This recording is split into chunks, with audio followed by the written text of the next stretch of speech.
Olá, e no Viva Saúde de hoje, a gente recebe a doutora Cristine Dalmolin. Ela é nefrologista e a gente vai falar um pouquinho sobre doença renal crônica. Quer saber sobre esse assunto? Então fica com a gente que o Viva Saúde está no ar.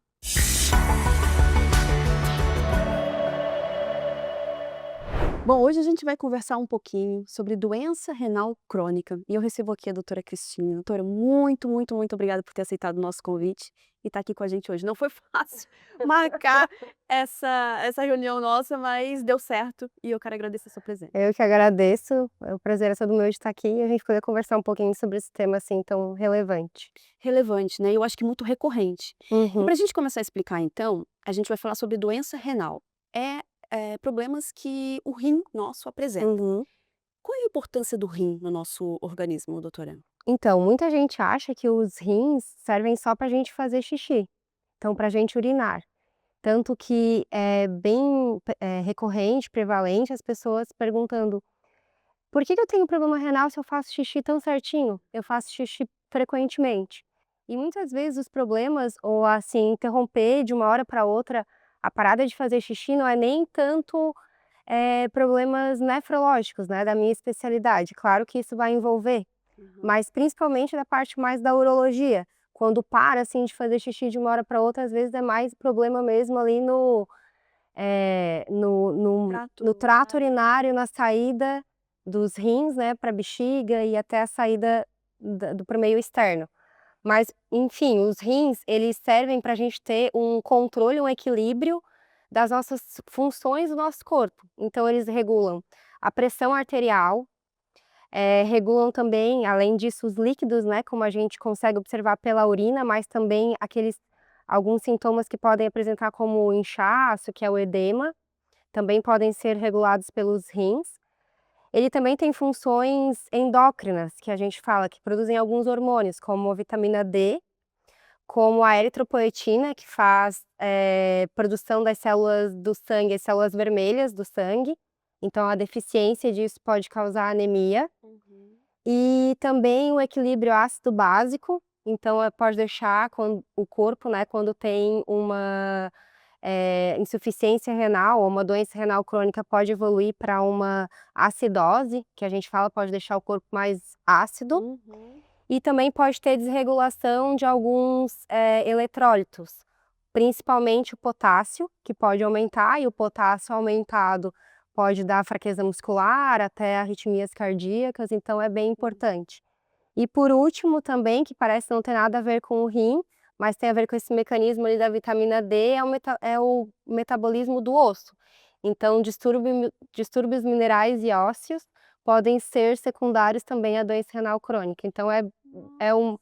é uma série de questões, assim, que estão relacionadas com os rins no Uhum. corpo inteiro. Todos os órgãos e E sistemas, né. realmente, eu achava que o rim, porque a gente diz assim: o rim ele filtra, não é? Uhum, Ele uhum. filtra o xixi, então Ele assim, filtra mesmo. tem essa e eu achava que era isso, assim, e o rim tá ali filtrando meu É, xixi. ele realmente filtra, então eles são 2 filtros e eles vão filtrar essas impurezas. Só que essas impurezas, elas vêm, assim, de onde que elas vêm? Elas vêm do que a gente consome. Então, tanto de medicamentos, às vezes impróprios, ou excesso de alguns outros suplementos, Uhum. ou, alimentos que a gente vai consumir, mas se tiver tudo ok com os rins, se eles funcionarem bem, ele vai dar conta Vai dar de conta. filtrar isso tudo. A partir do momento que tem uma perda de função renal, aí sim pode ter, esse acúmulo dessas escórias, né, dessa sujeira no Isso. sangue, e aí vai ter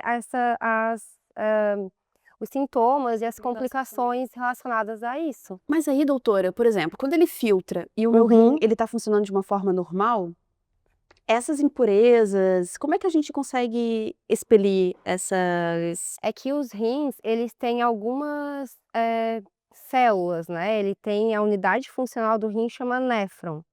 E aí esse néfron tem uma série de, particularidades, tem uma parte que é como se fosse um grande novelo de lã, que é o glomérulo, que nessa parte do glomérulo é onde a gente vai ver a função por si renal. Uhum. Então a gente vai dizer se o paciente é baseado no exame de creatinina, Tá. a gente vai ver para aquele paciente a sua creatinina baseada na idade, no sexo, no tamanho da pessoa, a gente vai ver quanto que os rins funcionam, quanto que ele filtra, que a gente fala em ml por minuto, por 1,73 metros quadrados, mas a gente traduz como uma Tipo porcentagem. arquitetura, assim, tipo Isso, tipo uma porcentagem de quanto que está funcionando e a gente vai classificar uma classificação de graus variados de insuficiência renal. Aí depois tem uma outra parte da função dos rins, que é essa função de regular essas questões dos ácidos, dos eletrólitos, e também da água, do sal, que são os túbulos. E aí nesses túbulos que vai poder filtrar também alguns outros eletrólitos e regular isso para ver o que fica, o que é filtrado e o que ido e volta de novo para o sangue, né, e o que vai ser expelido. Entendi. Aham. Dessa E forma. doutora, tem, alguma relação com a cor do nosso xixi? Ou algum problema nos Pode rins? ter sim. Normalmente, os nossos rins, a gente consegue, concentrar a urina ou diluir bastante a urina, Tá. baseado no que a gente ingere. Então, naqueles dias que são mais quentes, por exemplo, que a gente ingere menos líquido, a urina ela vai ficar mais concentrada, então vai ter uma coloração mais alaranjada, mais escurecida. E naqueles momentos que a gente tem uma ingesta de água maior, a urina vai ficar mais diluída. Então essa é uma função ali dessa parte do túbulo do rim, né, Tá. que vai concentrar ou não. Mas tem outras doenças que podem fazer alteração da cor da urina. Por exemplo, se o paciente tem perda de proteínas no xixi, pode fazer espuma na urina. Se o paciente tem perda de sangue no xixi, essa perda de sangue pode ser visível, a olho nu, Tá. ou não, ou só no exame de laboratório. Então pode ficar mais cor de Coca-Cola ou uma cor mais rosinha, dependendo da quantidade. E outros pigmentos também podem sair, às vezes de medicamentos, Tá. e também se tiver alguma outra coisa de insuficiência renal também pode deixar uma urina mais escurecida. Escurecida. Uhum. Então a gente vai falar agora, doutora, sobre esses sintomas, assim, né. Como é que eu sei que eu tô com algum problema renal? Existe algum tipo de exame que eu já faça de prevenção? Tipo, a partir de tantos anos, você já começa a procurar ou fazer algum exame específico, ou não? Eu observo o meu corpo para ver se eu Uhum. tenho Uhum. algum sintoma. Os sintomas são bem específicos e eles aparecem só quando está muito avançado. Então, um dos sintomas iniciais, assim, quando não é tão avançado ainda, é a hipertensão. Mas muitas vezes os pacientes não procuram também nefrologista nesse quadro de hipertensão, Porque não sabem. porque não sabem. E então, assim, esperar ter sintoma não é o ideal, porque os sintomas vão se apresentar lá quando o paciente está pré-dialítico, provavelmente. Ou com uma insuficiência renal aguda, então quando os rins falham de uma hora para outra, em questão assim de dias ou semanas, ou até mesmo horas. E, com relação ao que a gente pode fazer para rastrear, são 2 exames que são recomendados ao rastreio. Um deles é a creatinina, que eu já falei ali, né, anteriormente, de sangue, que é amplamente usado, assim, no mundo inteiro. E o outro exame é o exame de urina. O exame de urina para ver o exame simples de urina e o exame de urina para ver perda de proteína na urina, que é a albumina que a gente pesquisa nos pacientes também.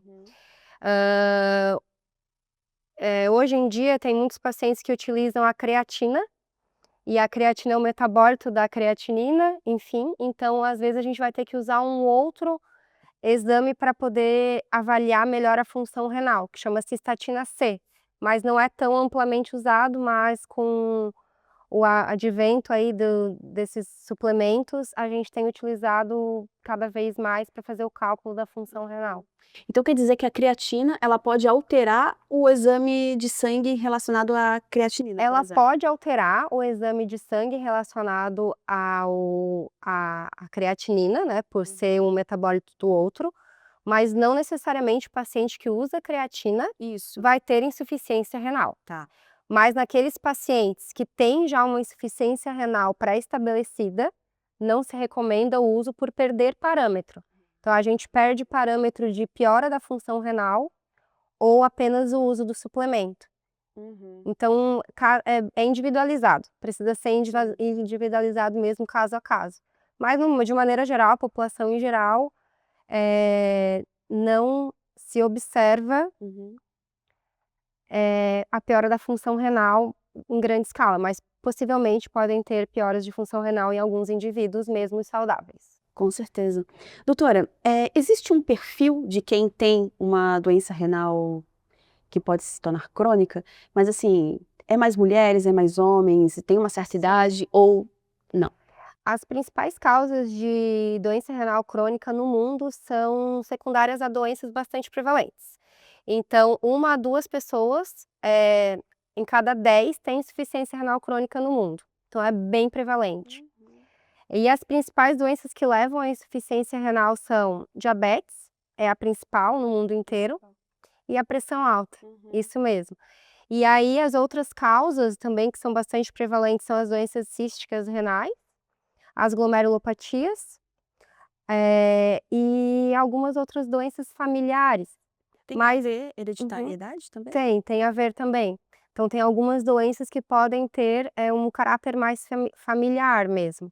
Principalmente essa que eu falei anteriormente, da doença renal policística do adulto, que tem um padrão de herança, e algumas outras, mais raras, outras mais comuns, mas, a história familiar também é importante a depender da doença, assim, do paciente. Sim.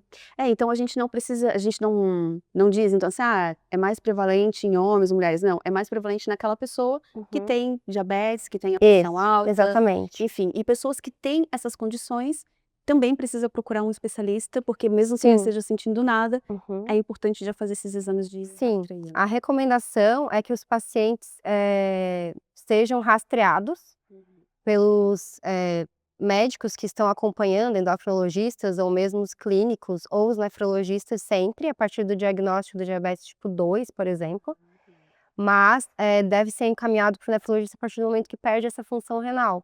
Pelo menos a partir do grau 3, que é quando a função renal funciona ali menos de 60 ou menos de 45%. Né, eu falo por cento entre aspas, porque não é bem por cento, mas é uma tradução, assim, para conseguirem entender. Ou se tem uma perda muito grande de proteína no xixi, daí também deve ser encaminhado para a gente poder fazer essa investigação. Mas pelo menos anualmente, esses pacientes que têm essas doenças de base devem ser, rastreados e devem fazer os exames para observar, né, se eles estão ok, se podem continuar acompanhando com endócrino ou com um clínico ou, enfim, médico da saúde da família, ou se precisa ser encaminhado para nefrologista. Né. Doutora, os 2 rins, eles funcionam de forma igualitária e também são prejudicados de forma igualitária? Então, assim, se um rim for atingido, é porque o outro também está ruim ou não? Depende bastante. Normalmente essas doenças sistêmicas, como diabetes, hipertensão, glomerulopatias, os 2 rins são acometidos.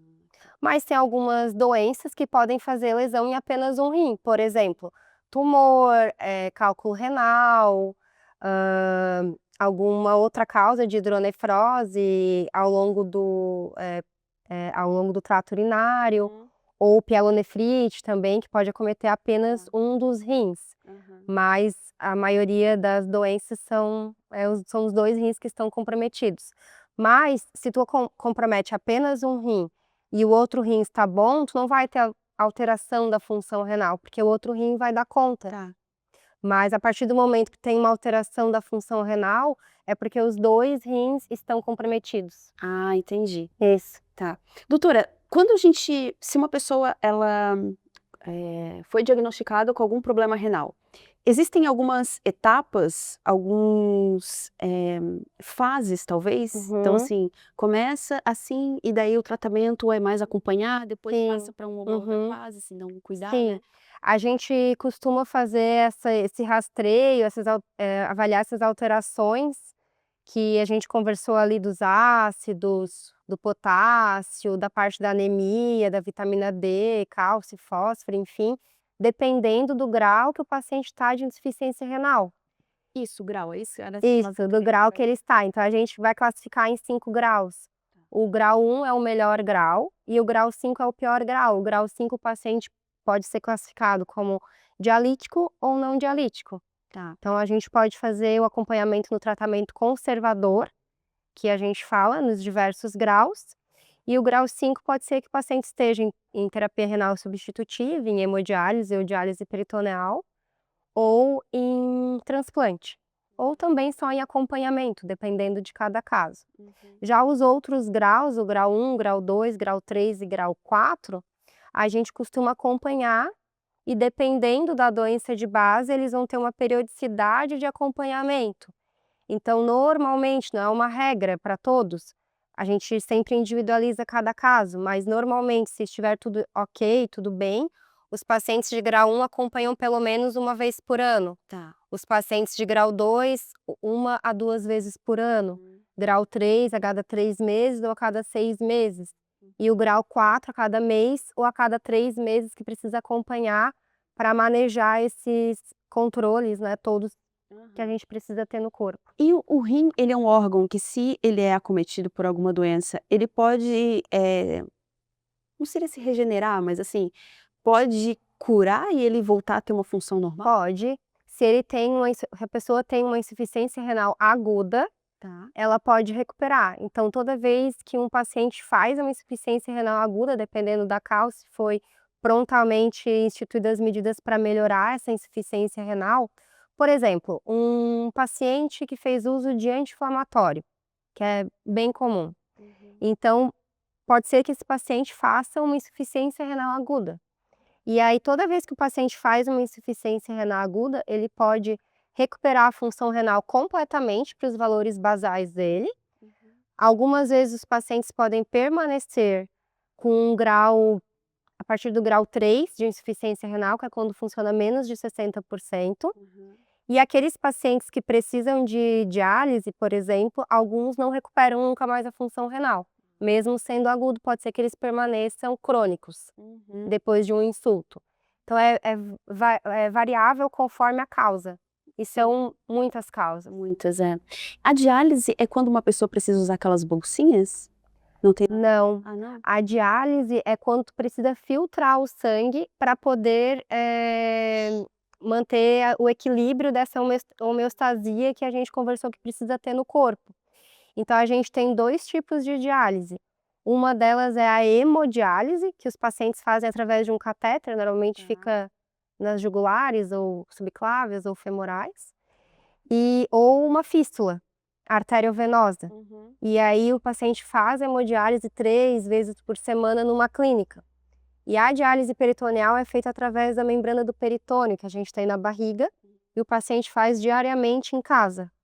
Então temos essas 2 modalidades de terapia renal substitutiva, e de diálise, né, no caso. E a outra é o transplante. Transplante, né? Isso. E doutora, como você vê hoje, assim, a cirurgia de transplante, né? É comum fazer essa... Santa Catarina tem um índice muito bom de transplante. É um dos estados mais avançados, com uma boa rede de captação de órgãos e bons serviços que fazem a... Eu vou ter que fazer... O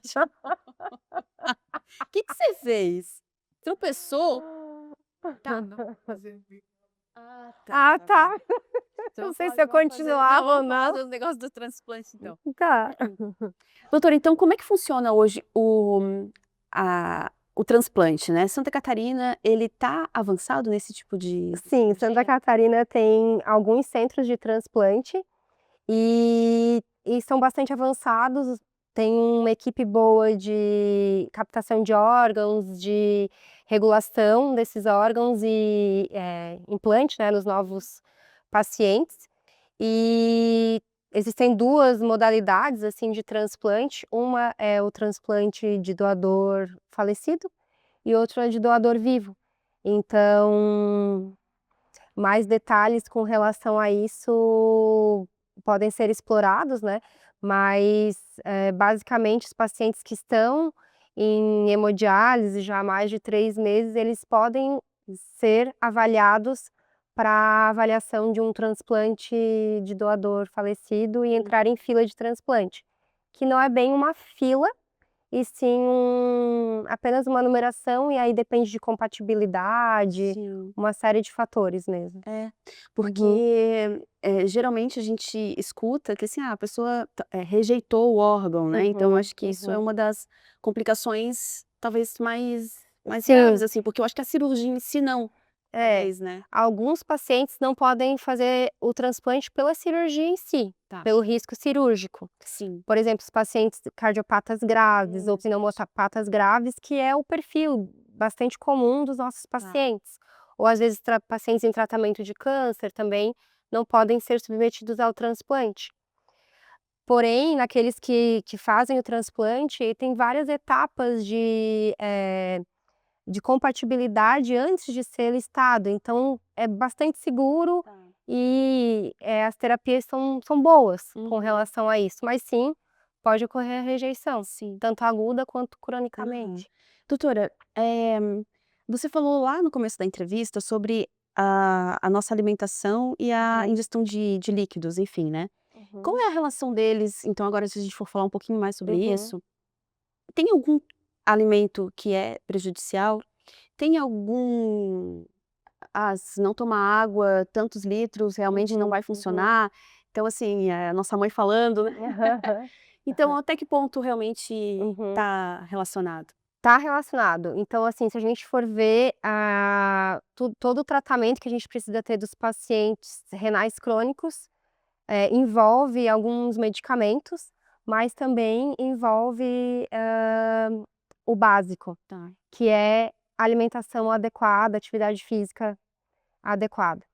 Então, a alimentação é o que a gente sabe. Então, uma alimentação saudável que os pacientes têm que ter para evitar o risco dessas doenças que vão levar à insuficiência renal, Entendi. né. E já os pacientes que são renais crônicos, que já estão com uma doença renal crônica estabelecida, muitas vezes eles precisam fazer algumas restrições, e aí um acompanhamento nutricional é necessário. Uhum. Então pode ser que os pacientes já mais avançados, com uma insuficiência renal crônica mais avançada ou pré-dialíticos, eles precisam fazer principalmente restrição de sal, Uhum. às vezes, também uma restrição de proteína, e também o controle do potássio, o controle do fósforo com os alimentos que, são, recomendados para eles, com uma dieta adequada para esses pacientes. E uma coisa bastante curiosa é que os pacientes, renais crônicos mais avançados ou em diálise, eles não podem comer carambola. Isso. Isso, por E conta de uma toxina que o rim não toxina? consegue filtrar. Isso. Mas, tipo assim, quem tá Quem normal tá pode normal comer pode comer carambola. carambola.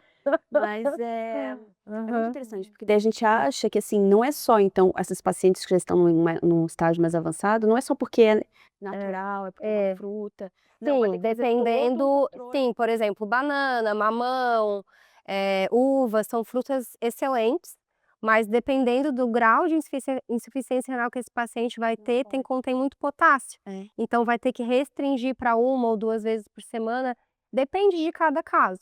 E com relação aos Hum. líquidos, é recomendado que o paciente ingira, a população, né, em geral, faça uma ingestão em torno de 35 ml por quilo dia. Tá. Tá, então, essa conta que a gente Eu já tô faz fazendo as minhas aqui. é mais ou menos em torno disso, que dá a maioria dos pacientes, né, uns 2 Tá. litros a 3 litros. Não é necessário ingerir mais do que isso, apenas em algumas doenças renais, crônicas, isso sem estar em terapia renal substitutiva, né, que a gente precisa aumentar bastante a ingesta de líquidos, que é a doença renal policística e os cálculos. Hum. Que aí realmente tem que ingerir uma quantidade maior por conta do mecanismo ali da formação dessas alterações da doença. E aí, em contrapartida, naqueles pacientes que estão em diálise, muitas vezes a gente tem que restringir o líquido. Tem que às vezes não pode ingerir absolutamente nada, por Porque não conta que consegue. não urina É. nada. Então eles podem ficar anúricos, que é parar de fazer xixi mesmo, e às vezes tem que interromper a a bebida dos pacientes, o líquido, né, dos Sim. pacientes. E doutora, quando você fala líquidos, é água? Porque assim, a gente sabe daqueles não é suplemento, mas Gatorade, coisa assim? eu não Não ia sei se falar. pode falar. Como é que é o nome disso? Eu não lembro o nome, por isso que eu não Como é que é o sei. nome do Gatorade ou Claudinho? Depois tu arruma. Você pode me contar, espera aí. Deixa eu ver. Eu assim, será que pode? Será que É, não? mas E pode falar ser refrigerante, vou falar que não pode. gente, Eu acho que a bebida, alcaliniza isotônica, isotônica. E bebida tem umas que isotônica. são alcalinas também, coisa Tá, assim que é bebida bobajada. isotônica. Ah, já tá indo escondidinho, é? Então tá. Tá, vamos lá. Doutora, e quando você fala então em líquidos, você tá falando em água? Porque assim, tem aquelas bebidas isotônicas que muita gente toma, nem faz exercício, Uhum, né, tá ali parada: "Ah, mas eu vou tomar só porque é gostoso, assim, sim. porque eu acho que", né. E eu já ouvi falar que quando você não tá suando Uhum, muito pra você repor, uhum, né, com essas bebidas, também faz mal. Então assim, uhum, uhum. é líquido, mas são líquidos também Sim, corretos, né? o ideal é água mesmo, o líquido é água, então não é refrigerante, não é água de coco, principalmente os industrializados. Uhum.